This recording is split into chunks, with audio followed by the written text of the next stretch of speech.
మనం చూపించే రెసిపీ అరిసెలండి, పాకం లేకుండా. దీనికి 2 బౌల్స్ బియ్యం పిండి తీసుకోవాలి. ఇప్పుడు వీడియోలో చూపిస్తున్న విధంగా 2 బౌల్స్, చిన్న బౌల్స్ పిండి తీసుకోవాలి. దాని తర్వాత గోధుమ పిండి 2 తీసుకోవాలి. యాక్చువల్లీ నేను ఇక్కడ 1.5 తీసుకుంటున్నాను.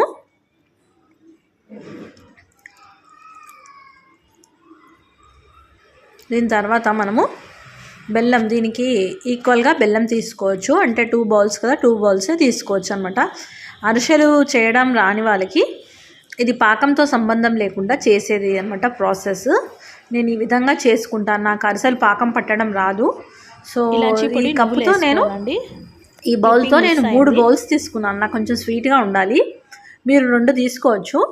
నేను ఇక్కడ 3 తీసుకుంటున్నాను. 3 బౌల్స్ తీసుకుంటున్నాను బెల్లము. ఎందుకంటే మనకు కొంచెం స్వీట్ ఎక్కువ ఉండాలని తీసుకుంటున్నాను. తక్కువ కావాలనుకున్న 2 తీసుకోవచ్చు. స్వీట్ ఎక్కువ ఉంటే కొంచెం బాగుంటుందని నేను 3 బౌల్స్ బెల్లం తీసుకున్నానండి.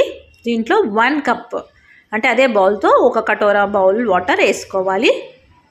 పాకంతో సంబంధం లేదు. బెల్లం మొత్తం కరిగే వరకు మనము కలుపుతూ కరిగించుకోవాలి.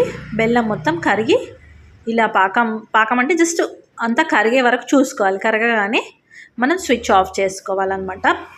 బెల్లం ఉండలు లేకుండా చూసుకొని, ఇలా బురుగు వస్తుంది కదా, వెంటనే మనం స్విచ్ ఆఫ్ చేసేయాలి. పొయ్యి చేస్తే మనకి ఈ మాదిరిగా వస్తుంది. దాన్ని మనము అందులో ఏమైనా డస్ట్ పార్టికల్స్ ఏమైనా ఉంటాయని దాన్ని చెన్ని పెట్టి మనం చెనాయించుకోవాలి. ఎంత మంచి బెల్లం అయినా అందులో సన్న విసుకను, డస్ట్ పార్టికల్స్ ఉంటాయన్నమాట. దాన్ని రిమూవ్ చేయడానికి నేను ఇలా చేస్తున్నాను. మీకు బౌల్లో కనిపిస్తుంది చూడండి, సన్న విసుక వచ్చింది నాకు. అది తీసుకొని, ఇది అంటే పాకంతో సంబంధం లేదు, ఇలా తీసుకున్నమాట. మనం బెల్లం కరిగించి అది వచ్చేసి పిండిలో వేసేసుకోవాలి. ఒకటేసారి మొత్తం పాకం కూడా వేసేసుకోవచ్చు. కాకపోతే ఇక్కడ వచ్చేసి నేను కొద్దిగా వేసుకొని కలుపుతున్నాను. వేడిగా ఉంటుంది, గరిటెతో కలుపుకోవాలి మనము. నేను 2 టైమ్స్ అదే పాకాన్ని 2 టైమ్స్ వేసుకున్నాను.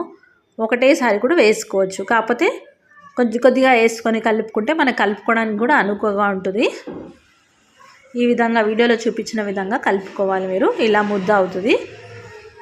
అది వేడిగా ఉందండి. అయినా నేను వేడిగా ఉన్నప్పుడే దాన్ని అలా పిసికాను అనమాట. అలా రౌండ్గా చేసి పెట్టుకోవాలి మనకి. దాన్ని సేమ్ మనం పూరి ఎలా చేస్తామో అలా ఉండలు తీసుకొని ఇలా పేపర్ పైన చేస్తున్నాను. ఆయిల్ పేపర్ పైన, లేకపోతే మనకి పిండి వస్తాయి కదా, ఆశీర్వాద అలాంటి పిండి పేపర్ల పైన చేసుకోవచ్చు. లేదా ఆకులు ఉన్న వాళ్ళైతే ఆకుల పైన కూడా కొంచెం, ఇక్కడ నేను నెయ్యి అప్లై చేశాను. మనం ఆ ముద్ద అయిన తర్వాత కూడా కొంచెం నెయ్యి వేసి పెట్టేశాను పక్కకు. నేను ఒక 5 మినిట్స్ తర్వాత ఇలా ఉండలు తీసుకొని ఇలా కవర్ పైన మందంగా చేసుకోవాలి. సన్నగా ఉండదు, కొంచెం మందంగా ఉండేటట్టు చూసుకోండి. సన్నగా ఉంటే స్టిఫ్ అవుతాయి, మందంగా ఉంటే కొంచెం మెత్తగా ఉంటాయి అన్నమాట. లోపల మంచిగా ఉంటుంది, మనకు అరిసెల ఫీలింగ్ వస్తుంది. దాన్ని సన్నగా చేసేసారండి, గట్టిగా పాపడ్లాగా అయిపోతుంది. మళ్ళీ ఆ ఫీలింగ్ రాదు మనకు అరిసెల్లాగా. కొంచెం మందంగా పెట్టండి. దీంట్లో మనం నువ్వులు యాడ్ చేసాం, చెప్పడం మర్చిపోయాను నేను. ఇందులో ఏంటంటే పిండిలో ఇలాచీ పొడి, నువ్వులు యాడ్ చేసాం మనము. బియ్యం పిండి, గోధుమ పిండి తర్వాత నువ్వులు, మళ్ళీ ఇందులో వచ్చేసి ఇలాచీ పొడి యాడ్ చేసాం అన్నమాట. క్లిప్పింగ్స్ మిస్ అయింది మనకి.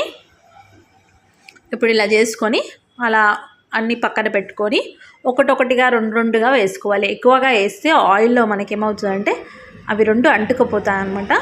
సో 2 నూనెలో వేస్తున్నాను నేను. 3 వేసాను. ఆయిల్లో వేయగానే ఏం కదిపోద్దు, కొద్దిసేపు వదిలేయాలండి.